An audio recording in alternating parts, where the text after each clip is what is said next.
One power, invisible, and you see it everywhere and every day.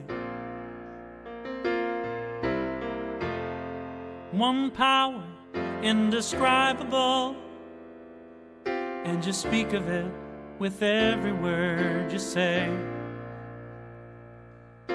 Mysterious until you know the truth. As simple as the love inside of you. Call it God, call it Spirit, call it Jesus, call it Lord, call it Buddha, Baha'u'llah, angels' wings or heaven's door. But whatever name you give it, it's all one power, can't you see? It's the power of the love in you and me. One power, one power. Good morning and welcome to the Center for Spiritual Living in Midtown, Atlanta, where you are welcome. Such is the nature of life that all it asks and all it wants is the opportunity to appear. You are that opportunity, and so am I, and so it is. Whoever you are, whatever brought you here today, know that you are welcome. We know who you are. You are an individualized expression of this spiritual, divine life in which we all live. You are life's unique opportunity to appear and express. Whatever your background is, whoever you are, however you call yourself, we're glad you're here. And you're welcome to participate at whatever level suits you. All right, here's our vision statement.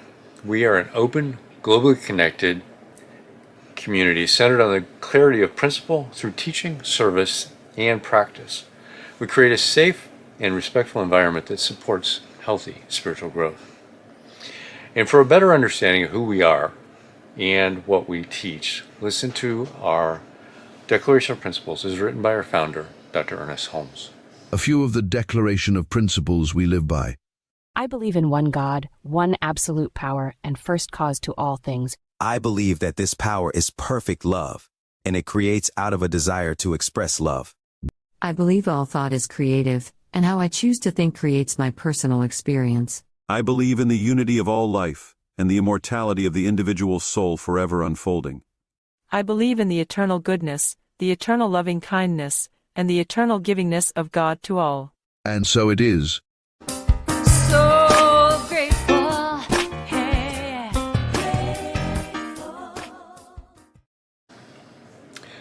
So a practitioner is someone who's demonstrated the ability to use spiritual practice and spiritual laws to bring about great changes in their lives. And they've demonstrated they know how to do this to bring about these changes in others when asked.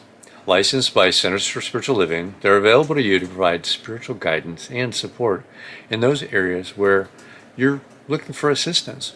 And you can contact them through our website, cslmidtown.org. We've got a great guest practitioner this morning, Reverend Dr. Cynthia Paulsen, to lead you in share some good ideas and an affirmative prayer called the Spiritual Mind Treatment. Welcome, Reverend Cynthia. Hello, what a treat to be here as a practitioner today. I get to give you just a little something, a little mini talk before the real talk and do a spiritual mind treatment with you. So we're talking about wholeness. Wholeness is the theme for the month, the idea that we are whole no matter what, that we are one global family united in the one divine presence. We are one. Yeah. Really? Really? So let me just ask you this. If you saw a news story about someone in your community who murdered an innocent person, I mean, wouldn't you be like, I'm not one with that. I am not one with that, right? I'm not one with a murderer. Or if you learned about somebody who was abusing children, certainly we would all say, no, I am not one with that. Or, if you see leaders of a political party that you disagree with and they're enforcing policies that are hurting people and, hurting families, you're probably going to say, no, I am not one with that. So you can see how we run into some problems with our spiritual philosophy here. Do we really believe in our wholeness as one humanity? We either believe it or we don't, right? This is our challenge, I think, as human beings. This is like the down and dirty work of our spiritual journey to living in a higher consciousness. So I want to share with you something that I use to help me understand and remember our wholeness as one humanity. I use this visual that I try to keep in my mind. Now, not that I have it all figured out by any means, but this helps me, so maybe it will help you. I want you to imagine a straight line, and I have this piece of twine from my kitchen junk drawer, and we're going to imagine that this is a straight line, and on this line, it is so long that all of humanity is standing on this line. Everybody, alive people, dead people, historical people, they're all on this line. It's a long line, right? Now, at one end of the line, the very first person standing on the line is Adolf Hitler. I think we all know who Adolf Hitler is and what he did. While exact figures are impossible to determine, it is estimated that Hitler and his regime were responsible for killing approximately 17 million people. I always thought, oh, it was 6 million Jewish people, but there were other targeted groups as well. So 17 million people is the estimate. So he's standing on this end right here. At the other end of this long line, I want you to imagine Mother Teresa. I think we all know who she is, a Catholic nun who created a charity that still exists. It still exists today, and it has helped millions of people globally. The disabled, the poor, the elderly, the sick, and all the rest of us are standing somewhere on this line, okay? We have a range of personality and behavior and intention and purpose. It's quite a spectrum, right? And when you really examine the likes of Adolf Hitler and Mother Teresa, you think, how could they possibly be of the same humanity, right? Now, it appears to me that one of them believed in and understood and lived from a place of divine wholeness.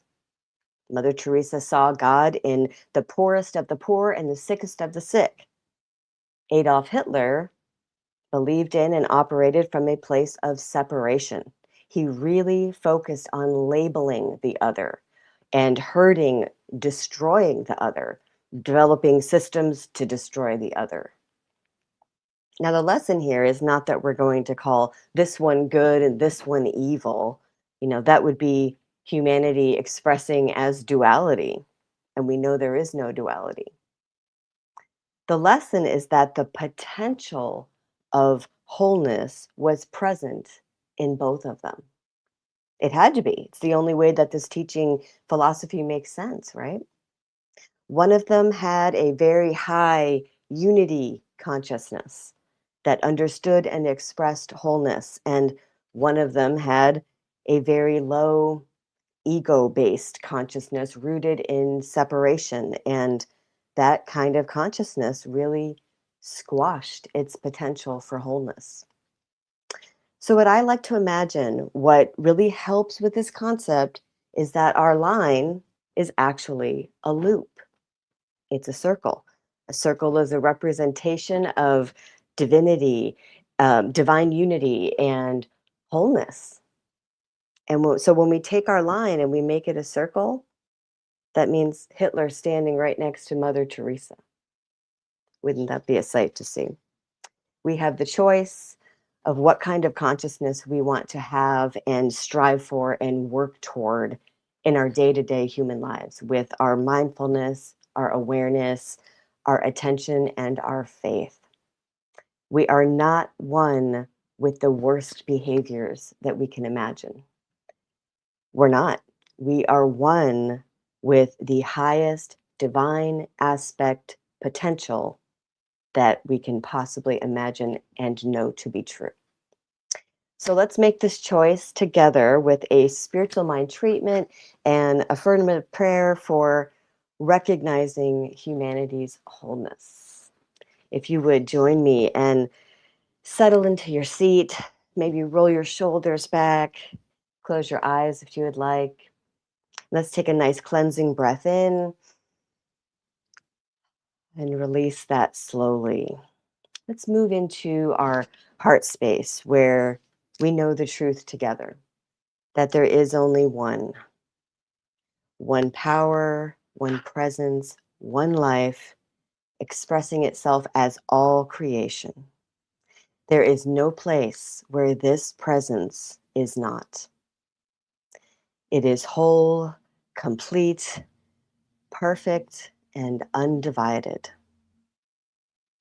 This one has never been broken by fear or hatred or violence, judgment, or separation. It remains the one, expressing in and through and as every life, every soul, every being. And because this is true of life itself, it is true of me. And it is also true for you. I recognize this truth for every person hearing my voice, whether it is right now in this present moment or if it is at a later time. I commit in this moment to being gentle with myself when I forget this truth, when I forget my divine nature, when I forget my neighbor's divine nature. When I find myself sitting in judgment of another, I give myself grace, knowing that I am still learning to see through the eyes of spirit. Every moment is another opportunity to remember, another opportunity to awaken, another opportunity to choose love over hate, compassion over fear, unity over division, wholeness over separation.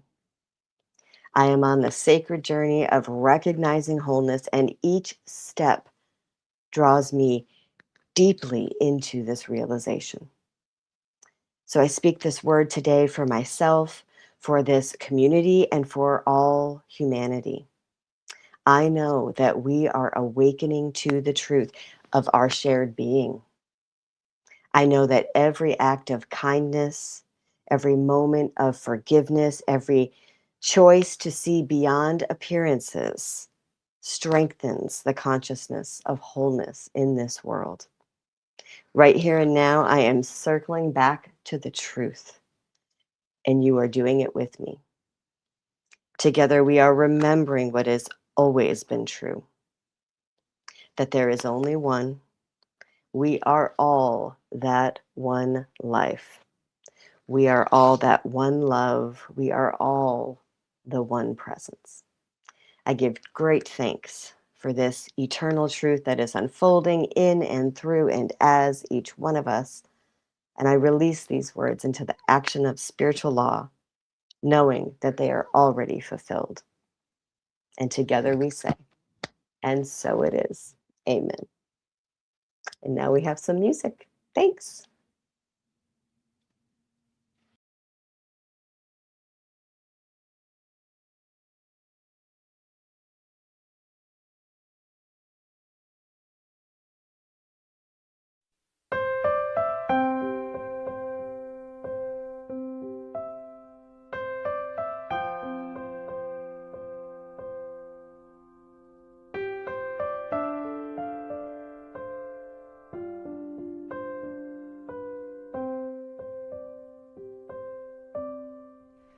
You are the face of God.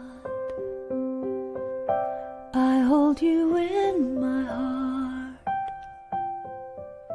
You are a part of me. You are the face of God. You are the face of God. I hold you in my heart. You are a part of me. You are the face of God. You are the face of God. Tu es l'image de Dieu. I hold you in my heart. Tu es l'image de l'amour. You are a part of me. You are the face of God. You are the face of God. Tu sei la luce di Dio. I hold you in my heart. Tu sei il volto dell'amore. You are a part of me. You are the face of God. You are the face of love. The face of love. I hold you in my heart. You in my heart. You are my family. You are my family. You are the face of love. The face of love. You are the face of love. The face of love. I hold you in my heart. You in my heart. You are my family. You are my family. You are the face of love. The face of love. You are the face of God. The face of God. I hold you in my heart. You in my heart. You are a part of me. A part of me. You are the face of God. The face of God. You are the face of God. Eres la luz de Dios. I hold you in my heart. Eres la cara del amor. You are a part of me. You are the face of God. You are the face of God.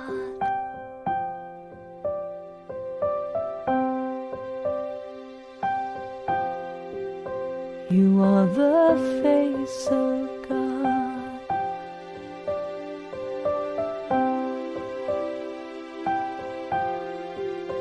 You are the face of God. La luce di Dio. You are the face of God. The face of God. You are the face of God. L'image de Dieu. You are the face of God. The face of God. You are the face of God. La luz de Dios. You are the face of God. The face of God. You are the face of God. You are the face of God. All right. So it's my pleasure to introduce our speaker this morning. Reverend Deb Hammond has been a licensed practitioner with Centers for Spiritual Living since 2009, an ordained interfaith minister through One Spirit Interfaith Seminary since 2018. She's passionate about helping people recognize their inherent wholeness, trust their inner wisdom, and live from a place of love, purpose, and possibility. Known for her warmth, compassion, and gentle humor, Reverend Deb creates space for healing, connection, and transformation. She also serves as a staff associate at a funeral home, supporting individuals and families through life's sacred transitions with grace and care. Reverend Deb joyfully serves the Oakland Center for Spiritual Living under the leadership of Reverend Dr. Sunny Michelle Coleman. Welcome, Reverend Deb. Oh my gosh. Thank you.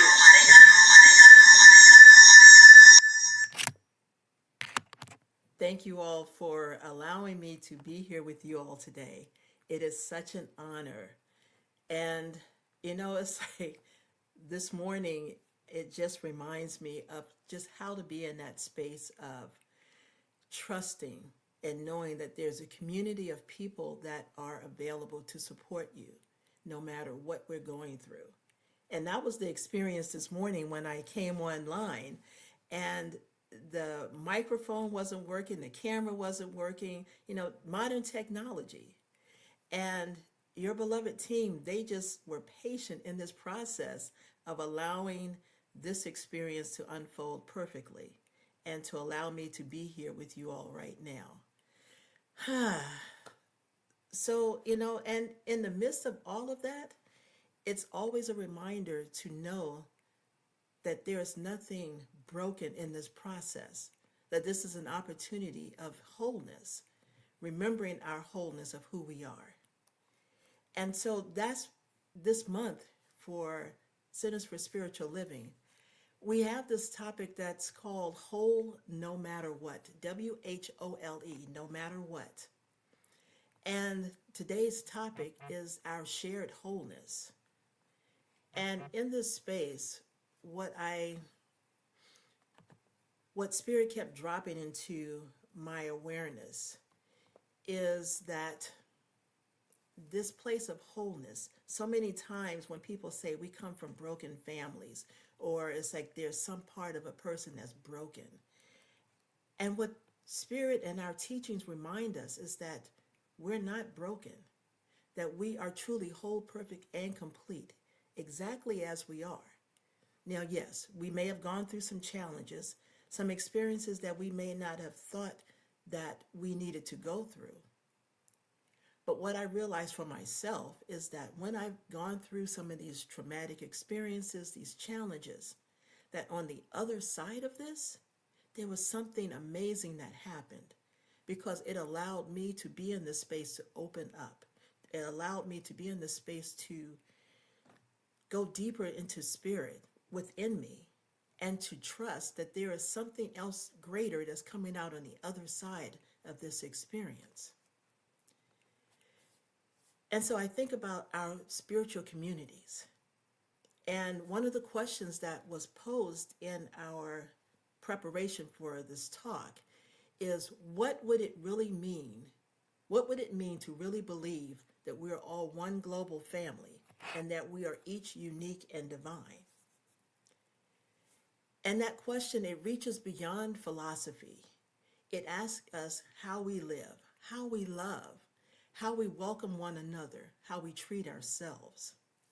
It asks whether we truly believe that no one is outside of the love of Spirit. That in the mind and heart of Spirit within us, it knows us, it created us. So it created us as whole beings. And as we go through various experiences and opportunities, it helps us to grow and grow if we choose to. Sometimes people can stay miserable, for as long as they choose to. And then it becomes a choice. Is this working for me? But then those are the times when we have communities like yours, like these Centers for Spiritual Living communities all around the world right now. Because people are wanting to know how to connect or reconnect back to that center space, that place of wholeness. And then I want to ask this question, it's like, can we believe that we are truly whole? I know that you all are in the process of calling forth your perfect minister, your senior minister. And in this process of calling forth this minister, that there's a process that you all are going through as well. In this process, you're waiting.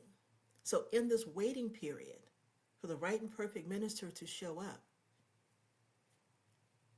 can you believe that you are whole in this process, that your community is whole? Because waiting has a way of convincing us that something is missing. Is anxious, like, oh, I'm waiting, I'm just waiting, I'm waiting. It's like, oh my gosh, hurry up. And when we start thinking about, I'm waiting, then there becomes some anxiety that comes along with that. And then this is where we actually put on, as my beloved says, the P word, patience. This is where we put on our patience gear.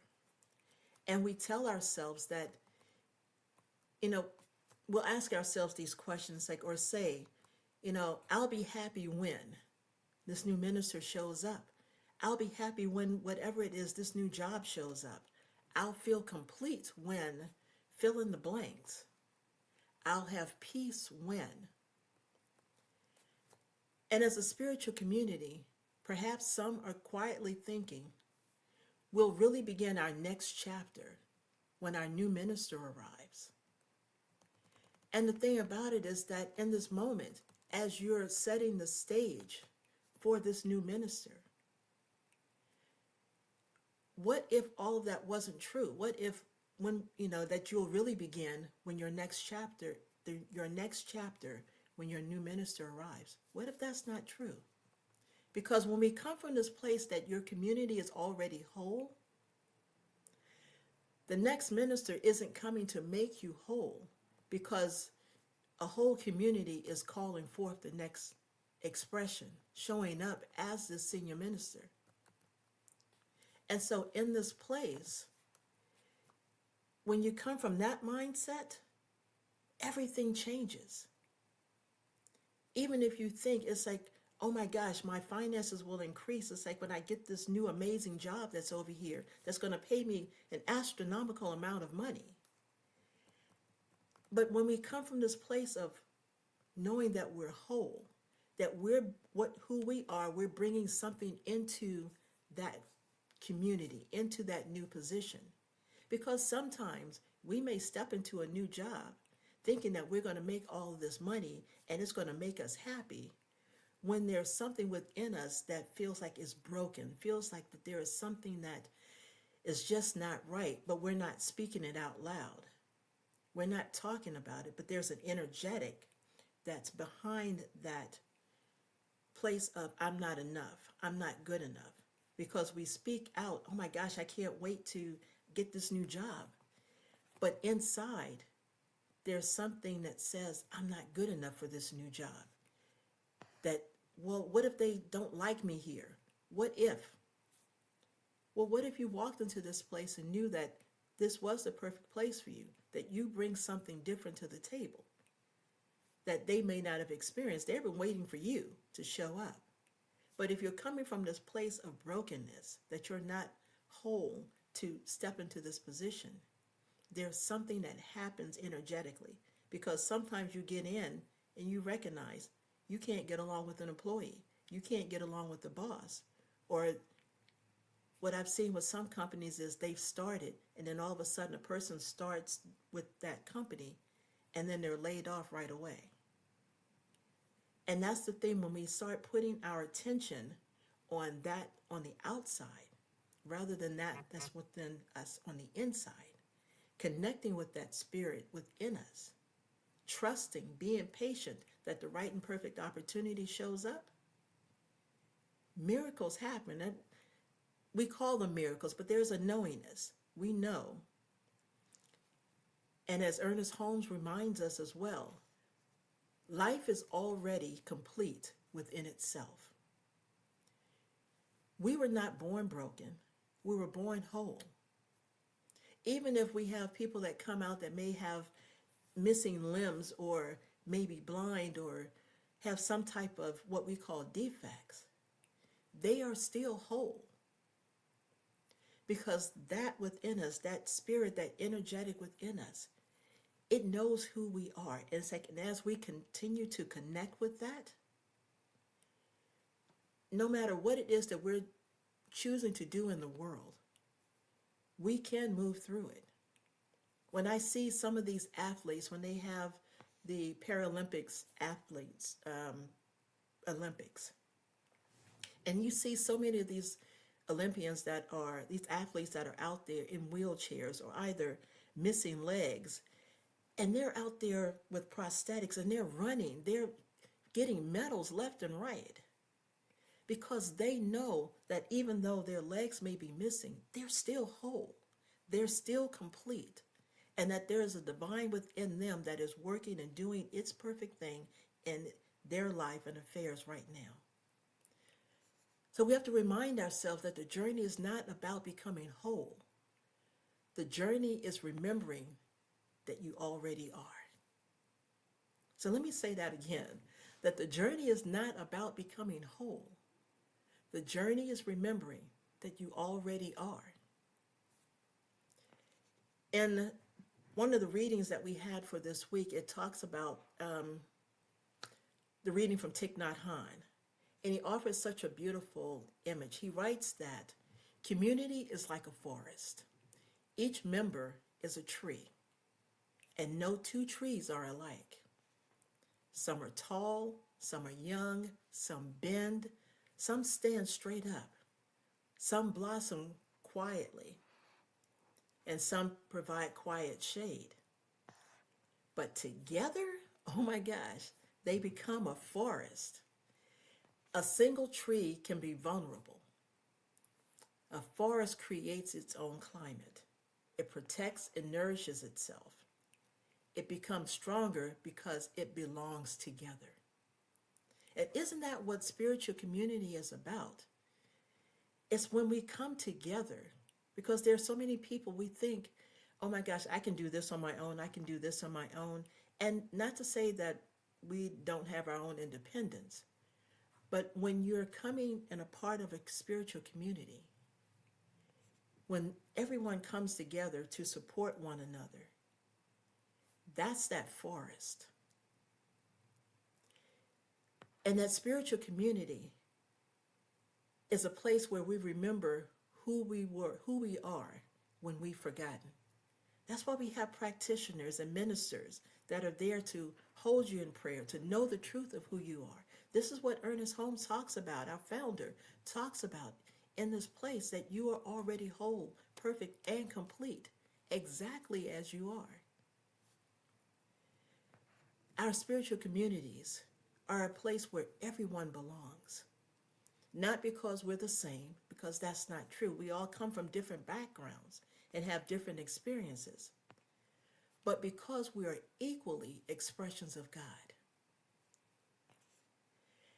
In this process of when we feel ourselves as broken, or that there's something wrong with me, it's like, how come no one loves me, or whatever it is that we may have in our minds, that's when we take a step back and ask ourselves, is that true? Is it true that no one loves you? Is it true that you're not good enough? Because just because something's not working out the way that you think that it could or should, please know that everything is working out in perfect and divine order and timing. And in the space, this is where that patience comes into play. When I hear people say patience, it's like, oh, gee, that word again. It's like the P word again. And it's an amazing spiritual quality to have. We often think patience means waiting around, doing nothing. It's like, that we're enduring.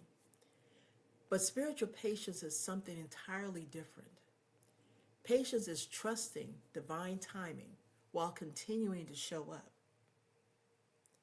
So many times, it's like when I've moved, when I left I grew up in Washington, D.C., and when I left D.C. and I was flying, actually going to Hawaii, and I was on a plane, and there was this voice, it seemed like, and I had to stop at LAX to change planes. And Spirit says, you're going to stay here in California. And I'm thinking, it's like, no, it's like, I don't know a soul here. But then there was this thing that was within me that was saying, trust me. And so I ended up getting off the plane. There were some people on the plane that I connected with, and I was going to meet up with, because they were going to Hawaii also. And I never made it to Hawaii, but I stayed in California. And my stay in California was such an amazing experience, and still is, because I came back. But in that journey, I've created friendships and families and people that I've known for over 30 years since being in California.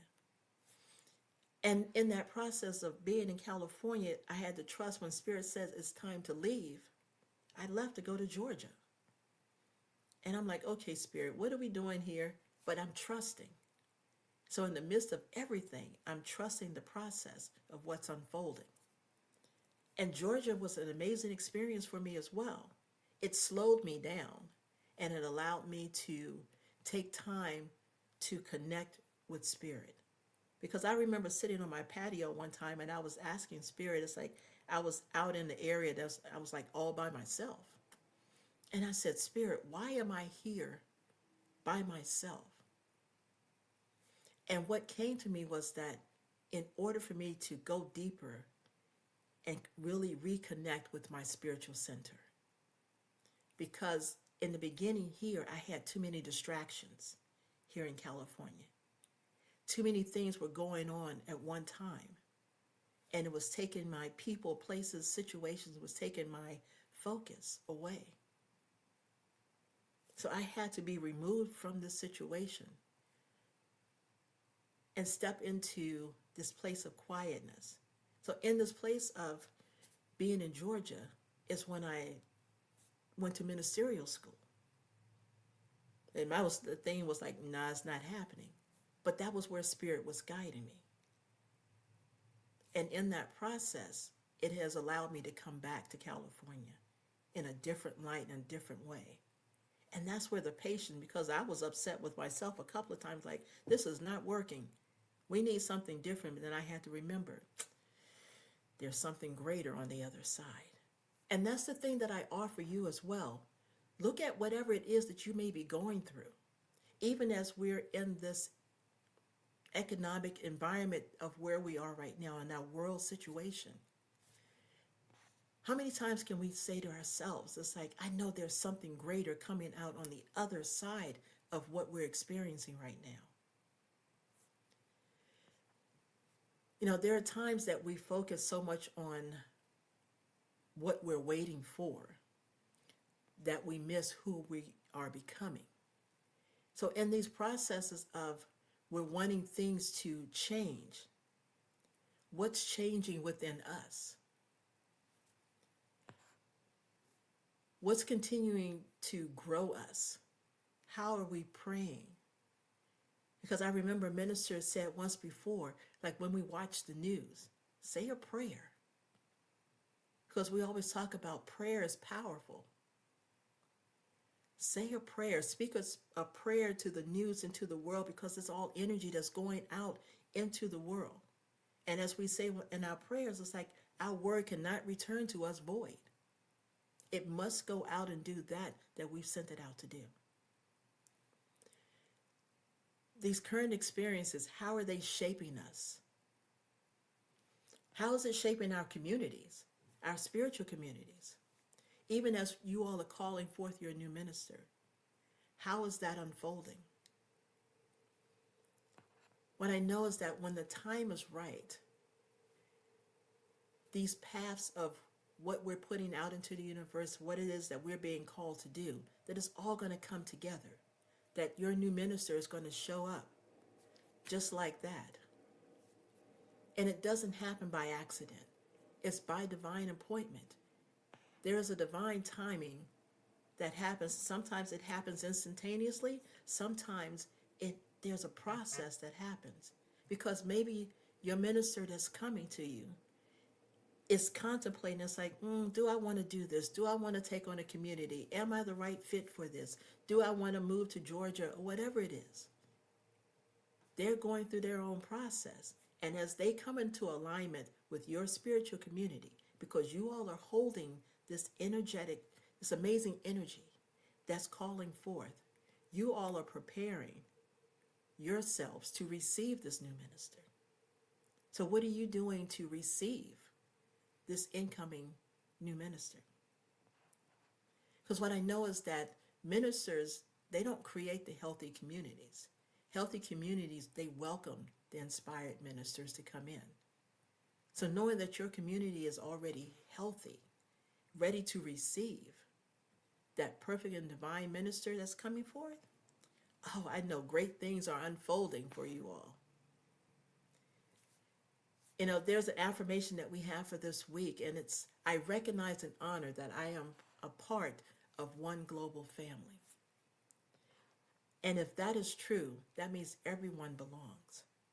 So when we're looking at the news, when we're watching what's happening, if we're creating a global community, everyone belongs because everyone was created of spirit.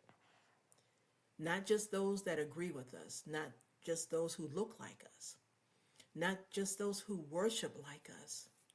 Every person is an individualized expression of the one life. And when we deny another person's dignity, we deny something about ourselves.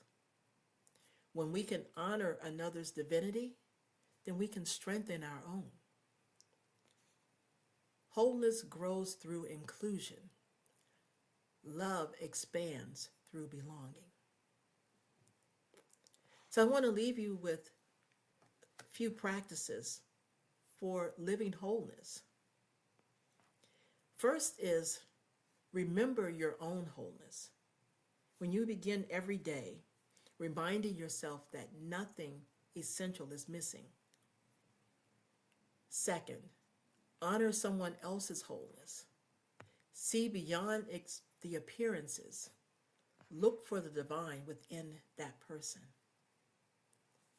Third, participate. A forest exists because every tree shows up.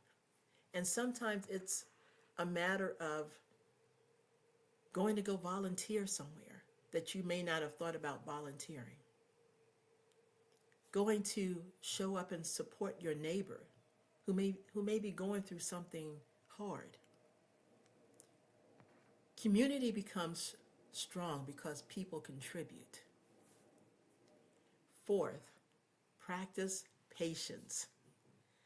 Trust that divine timing is never late. It's always on time. And finally, celebrate today, this moment. Celebrate that. Don't put off your joy until tomorrow. Even when we're in pain, sometimes we still get to celebrate today that I'm still alive, I'm still breathing, there's still something more for me to do. Life is happening now. God is expressing now. Love is available now. And I think about this as I work my paid services that are in a funeral home. And in that space, it allows me to see and hold so many hearts so tenderly because they come in pain.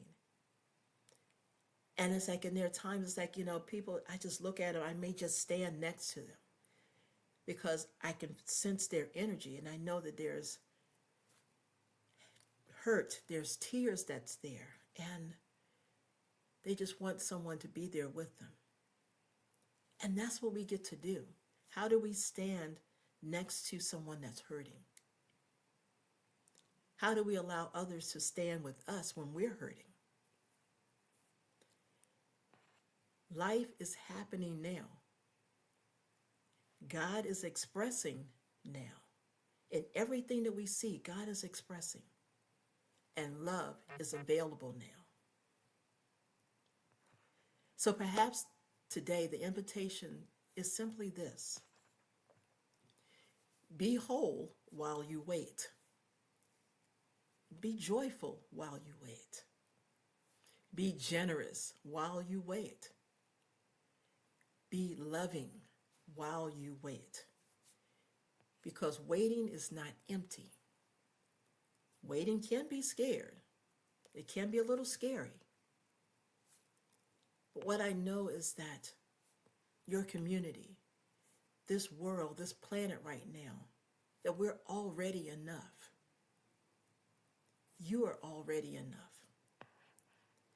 And together, as unique expressions of one infinite life, we continue to become a beautiful forest, rooted in love, growing in faith, and trusting that every season reveals another expression of God's wholeness.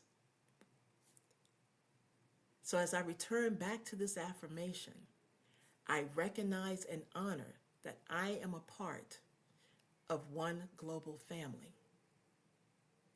We just may be a small little part of this global family. May we live in truth, love from that truth, be that truth. And so it is. Thank you, Reverend Deb.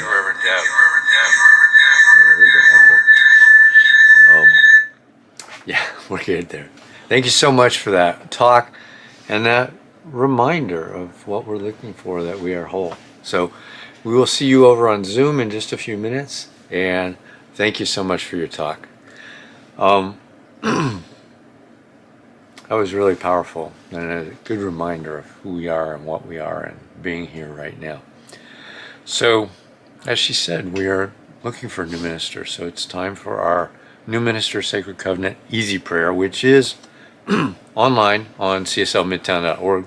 This is the abbreviated version. The full version is there. So know this with me. There is only one life. This life is God, and I am one with it. I know my new minister is a revelation of Spirit as principle, fulfilling God's promise. For principle is not bound by precedent, but operates according to law for those who align with it. Together with my community, I see my new minister as inspiring spiritual oneness through wisdom, love, and authenticity. One that is awakened to inner wisdom, communicates universal truth, and serves as a conduit of divine love, wisdom, and healing energy. One that recognizes the inherent wholeness within all beings and offers teachings grounded in spiritual principles to cultivate inner transformation. One that extends love, compassion, and Spirit's transformative power into the wider community, fostering connections that heal and uplift individuals on their unique journeys. As I accept the highest expression of a new minister into my life, I know they will be revealed in a way that expresses Spirit and serves the highest good of all touched by their presence. I am grateful, for God is good, and so it is. And now it's time for a conscious giving. And you can donate at cslmidtown.org/donate. There's a QR code in the affirmation that you can get to as well. And we appreciate every single one of you who donates regularly and those of you who occasionally donate. If you're being fed by this spiritual teaching that we are sharing with you every single week and you're not contributing already, please consider contributing. It's what we're doing to grow this community, to sustain this community, to bring these messages to you every single week. So we thank you for that, and here is our affirmation of prosperity. I live in a universe of abundance. As I freely and joyfully give, I join in the divine flow, and all that I share with life returns to me multiplied abundantly. And so it is. I've got a couple of announcements. I want to thank Reverend Cynthia for being our practitioner today. And next week, we've got Reverend Kit Holmes bringing herself and her music to us. Her talk is the Wholeness Enchilada. That should be a very interesting talk. The Adult Study Group meets at 10 a.m. on Sunday, so if you want to dive a little bit deeper into this, join them on Zoom. They're studying the book, This Thing Called You by Ernest Holmes. And so that's a great way to dig a little bit deeper. They're on Zoom, so you can go to cslmidtown.org, scroll down to the Zoom channel, click on that link, use the passcode to get into the meeting, and you'll be there. The same thing right now to join us for a discussion with Reverend Deb. So if you're online and you're not already in the Zoom room, join us there. And I want to say thank you, and let's do our affirmation of life as we leave this week. I leave this place now knowing something better than I knew before. I go forth into the world with a heart full of love and a mind full of good sense. I look at the world in a greater way, knowing that I have within me everything I need to create the life I desire. I give thanks for this understanding, and I am grateful for the Spirit of life that lives through me. And so it is. Have a great week, everyone. We'll see you over on Zoom, and that's it.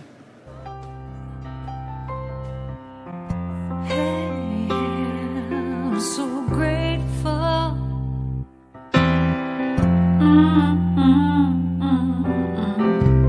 I'm so grateful.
There is a power for good in the universe greater than you are.